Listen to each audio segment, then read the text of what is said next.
What is up, everybody? Welcome back to another Bringer of Light Productions video. In today's video, we're going to be talking about how we can still be improving our marksmanship even though we can't be around anyone and can't go outside. Let's shed some light on the situation. Hey guys, so today's video is going to be centered on dry firing. So what is dry firing? Dry firing is when we take our gun with no ammunition in the chamber or the magazine and you pull the trigger, and it makes that distinctive like clicking sound. So there are a lot of applications for dry firing. So you can learn fundamentals, works on your speed, your target acquisition, transitioning from target to target, proper grip, and side alignment, maintaining side alignment even though you're pulling the trigger and moving from target to target without the recoil coming back and without your brain having that startle flinch response. And doing a lot of dry firing actually helps with that startle flinch response that we oftentimes have. Every shooter has it.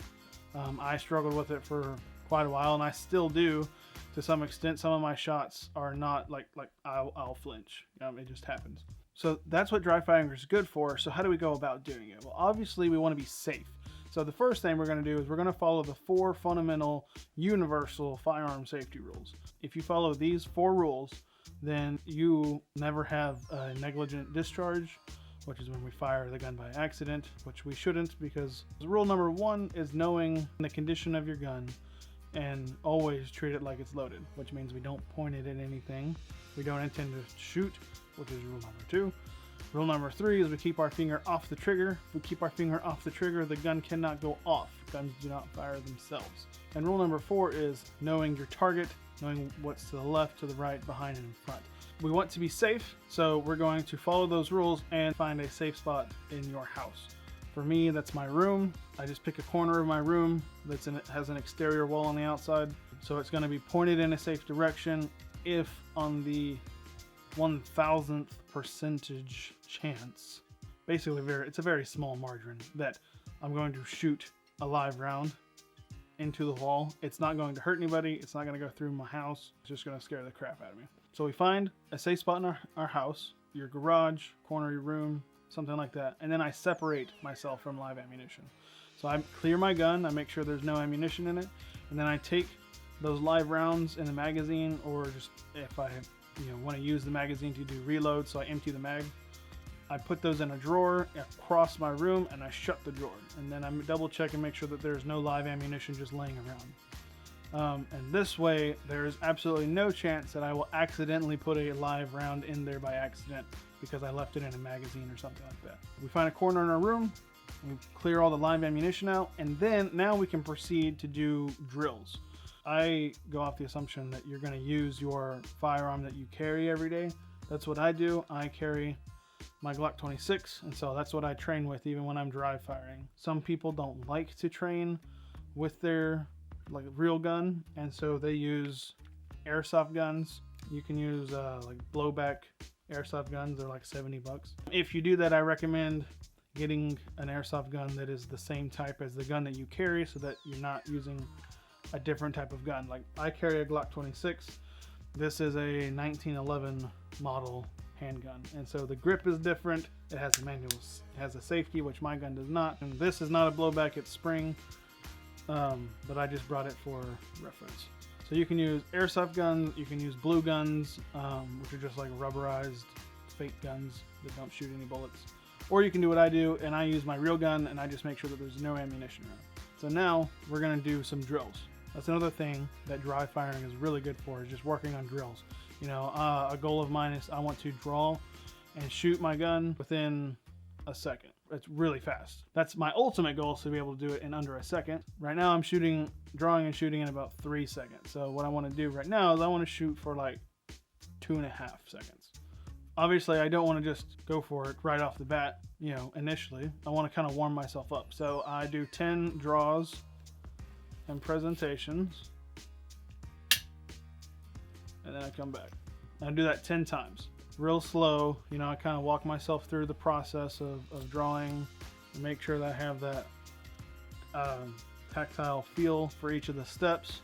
Right now I'm in a sling, so I can only shoot one-handed, and so I do that 10 times, and then we slowly pick up the speed, you know. And I'm not clearing a garment like I would because I'm just tucking this into my sling right now. We slowly build up the speed until I'm feeling comfortable. I'm making sure that that trigger finger stays off the trigger until I'm ready to shoot. And then once I've kind of done that medium speed for like 5 or 10 draws, I go and I start picking up the speed even more. And again, I do it 10 times. If at any point during the fasting I pull the trigger before I was ready, which happens sometimes, which is why I practice this during dry firing and not using live ammunition, I go back to that medium speed or even to the slow speed and do another 10 draws. So I do this for about 5 to 10 minutes if the speed is what I'm working on for the day. And it really helps. I really see a difference on the range, because doing this in here with no rounds, no ammunition, and just making sure I'm doing it perfectly, when I go out to the range and I start slow and then pick it up, I'm not worried about like, oh, I'm gonna squeeze the trigger, you know.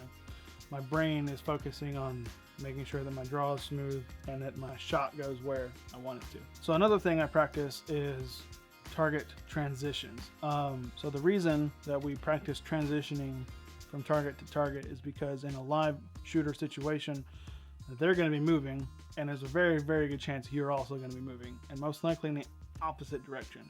So it's not like a pre-planned choreographed thing, obviously. So like they could be moving one direction and then switch. You could be moving the opposite direction and then switch. Like, so practicing target transition and then going from target transitioning to you moving while shooting, and then eventually getting to where you're moving while shooting and switching targets and being able to hit consistently what you want to hit is very important. And I am not there yet at all. I'm still working on target transition, like moving my sights from target to target and hitting what I'm aiming at without missing. Let me get a drink. Good old water.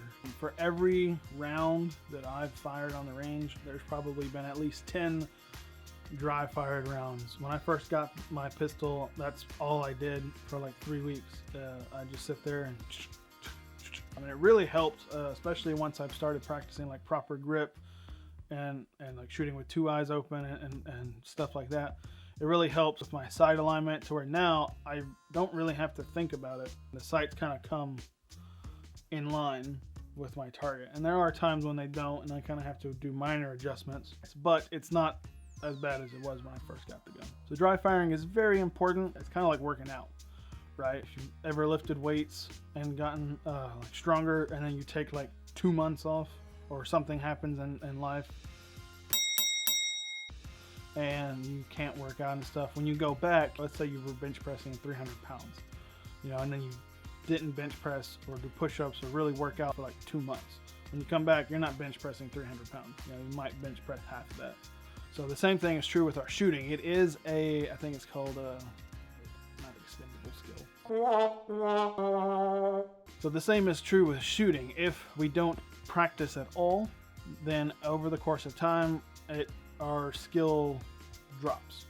And we don't want that skill to drop. We want to maintain that skill and get it even better. So dry firing is a way for us to do that safely.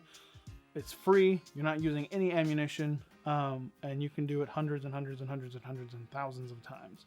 It's free. It's easy. It doesn't take a lot of time. You don't have to spend hours doing it. You know, I do about 5 to 10 minutes a day. It's a good habit to get into. It's a good thing. It's really helped me out in my shooting journey.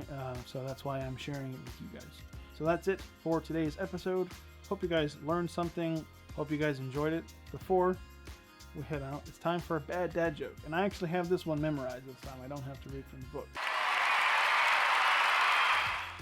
What did the janitor say when he jumped out of the closet? Supplies. Get it? You know, when you jump out, you're just like, surprise. Whatever. Thanks guys for watching. Don't forget to like and subscribe and hit that notification bell for future content. I will see you next time on Bringer of Light Productions when I talk about my surgery and why I'm wearing the sling.